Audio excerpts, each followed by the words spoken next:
Best health packages up to 80% discount. Tirumala Diagnostics.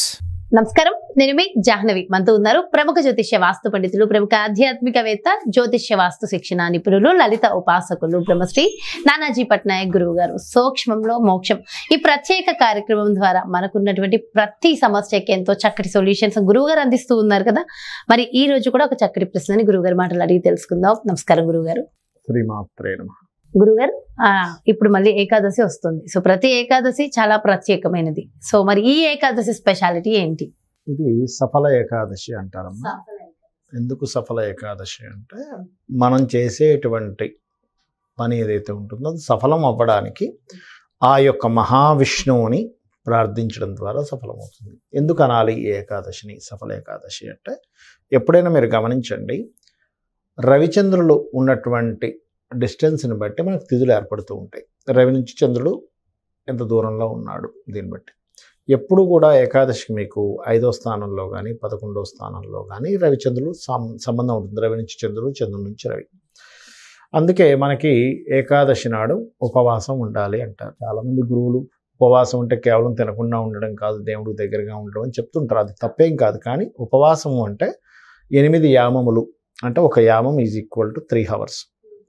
8 3 24, 8 3 24, అంటే 24 hours ఎవరైతే food తీసుకోకుండా ఉంటారు దాన్ని కూడా ఉపవాసం అని అనాలి.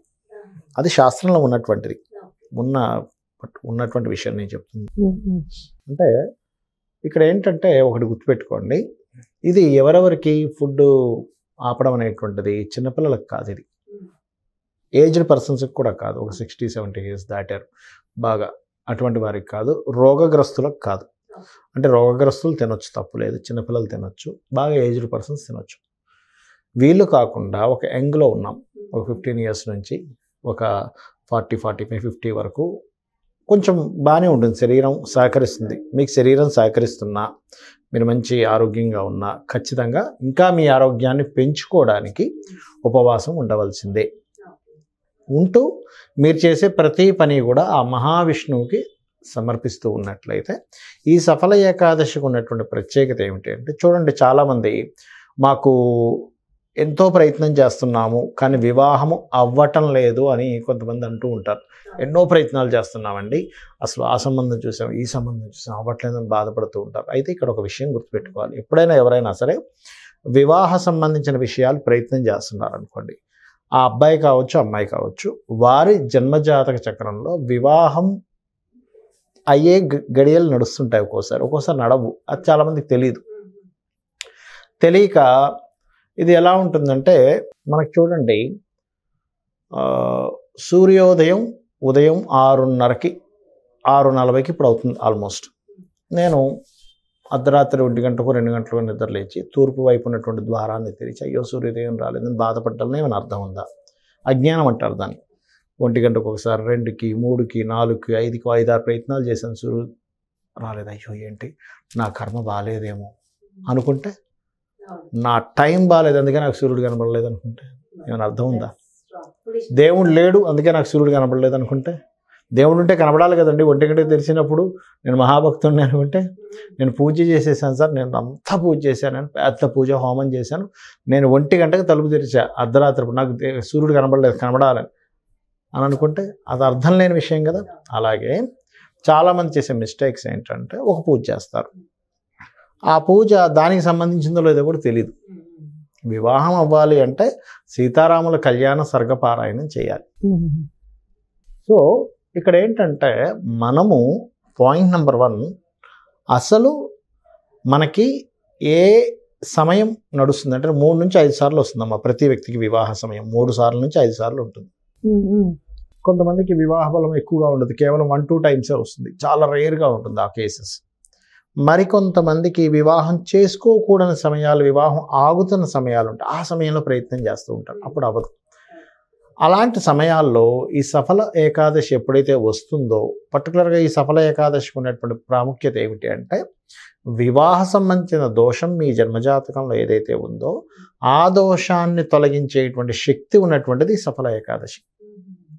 ఎందుకు అంటే, చంద్రుడు ఫ్రూట్ఫుల్ ప్లానెట్ అంటారు మనకి జ్యోతిష్ శాస్త్రంలో. మనకి ప్రశ్నాశాస్త్రంలో కూడా ఏదైనా చంద్రుడు కనుక ఆ ప్రశ్నకి సంబంధంగా వచ్చాడు అంటే సింపుల్ ఎగ్జాంపుల్, ఒక వివాహం కోసం ప్రశ్న వేశాం, శుక్రుడిని కనుక చంద్రుడు చూస్తున్నాడు ప్రశ్న సమయంలో, దెన్ ఆ యొక్క వివాహ సంబంధించిన ప్రశ్న ఏదైతుందో ఫలిస్తుంది. బుధుడిని చూస్తున్నాడు, వాళ్ళకి బిజినెస్ రిలేటెడ్ ఆర్ సంథింగ్ ఏదైనా ఒక అగ్రిమెంట్ రిలేటెడ్ ఏదైనా ఫలిస్తుంది, విద్యా సంబంధించింది ఫలిస్తుంది. అలా ఒక్కొక్క దానికి ఒక్కొక్కటి చెప్పారు శాస్త్రంలో. అలా మనకి శుక్రరాశుల్లో చంద్రుడు ఉన్నాడు కాబట్టి అది ఏకాదశి అయింది కాబట్టి, అది కూడా ఆత్మకారకుడైనటువంటి రవి నుంచి ఏకాదశి స్థానంలో చంద్రుడు ఉన్నప్పుడు వచ్చినటువంటి ఏదైతే ఏకాదశి సఫల ఏకాదశి ఉంటుందో ఇది ప్రత్యేకంగా మొండిగా చాలా కాలంగా మనం ట్రై చేస్తున్నాము, ఎంతో ప్రయత్నం చేస్తున్నా కూడా వివాహం అవ్వట్లేదు అన్నవారు ఇది చేసుకుంటే వివాహం కుదురుతుంది.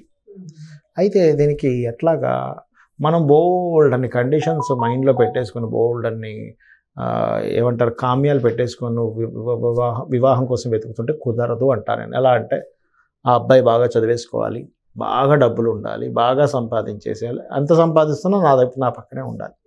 సంపాదించేవాడు పక్కన ఎందుకు కూర్చుంటాడు, బోల్డ్ అంత బిజీగా ఉంటాడు కదా. తల్లిదండ్రులు హీరోయిన్ ఫాదర్ మదర్లా కనబడాలి, పెళ్ళి అయిపోగానే వాళ్ళు మాయమైపోవాలి, మా పక్కన ఉండకూడదు.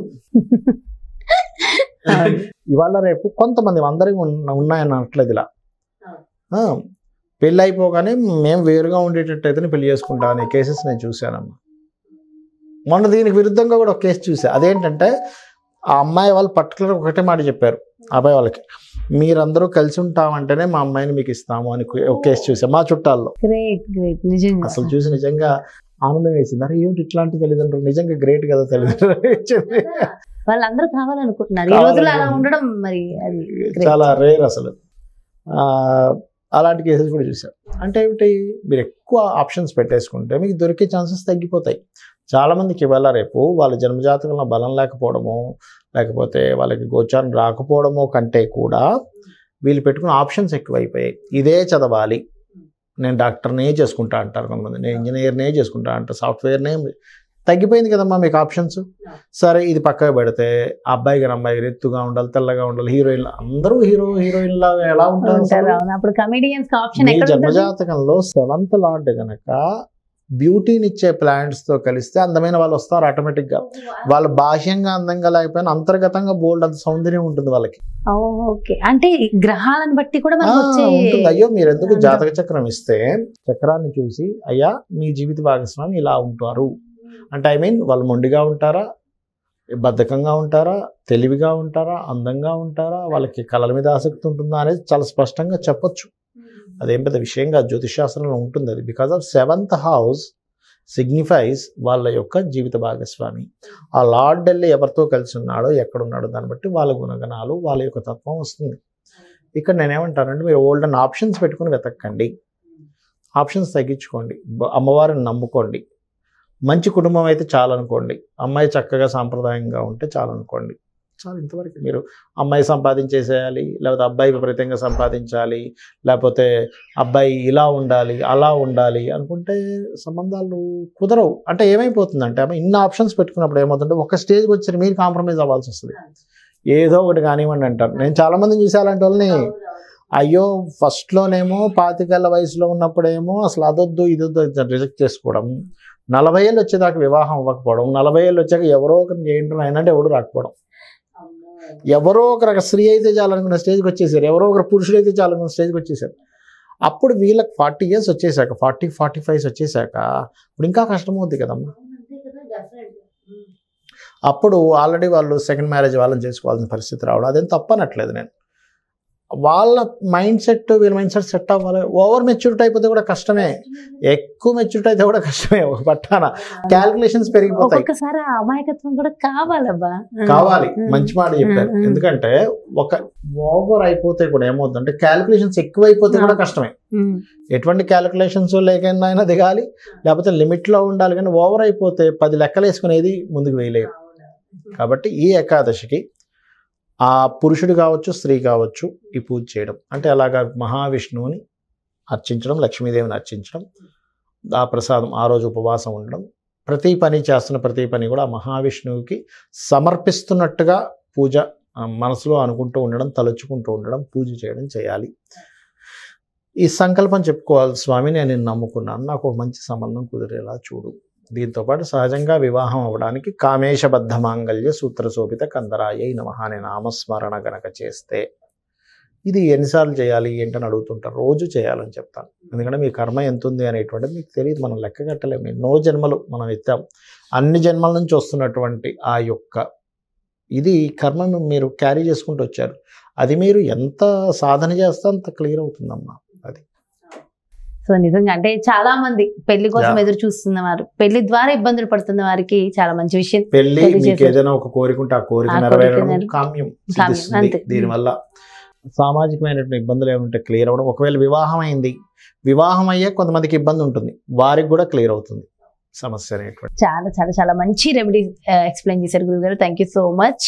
నమస్కారం. శ్రీమాత్రే నమః. చూసారు కదండి, సఫల ఏకాదశి. మరి ఈ ఏకాదశి రోజు మనకున్నటువంటి ప్రతి ఒక్క కామ్యాలు సిద్ధించడానికి, ముఖ్యంగా వివాహం కాని వారికి, వివాహానికి సంబంధించి ఇబ్బందులు పడుతున్న వారందరికీ కూడా మరి ఆ రోజుని ఎలా ఉపయోగించుకోవాలనేది రెమెడీస్తో సహా, అండ్ అంటే సెల్ఫ్ నాలెడ్జ్ చాలా, అంటే ఎవరు ఎక్కడ దేన్ని పట్టుకోవాలి, దేన్ని వదిలేయాలనేది కూడా చాలా డీటెయిల్గా ఎక్స్ప్లెయిన్ చేశారు కదా గురుగారు. మరో చక్కటి ప్రత్యేకమైన కార్యక్రమంతో మళ్ళీ మీ ముందుకు చేస్తాను. మరి అదేవిధంగా మీ యొక్క జాతకానికి సంబంధించి కానీ, లేదంటే మీ ఇంటి వ్యాపార వాస్తుకు సంబంధించి కానీ, లేదంటే గురువు గారిని ప్రత్యక్షంగా సంప్రదించాలి, అపాయింట్మెంట్ కావాలనుకుంటే క్రింద డిస్ప్లే అవుతున్నటువంటి నెంబర్స్కి కాల్ చేయండి. నమస్కారం.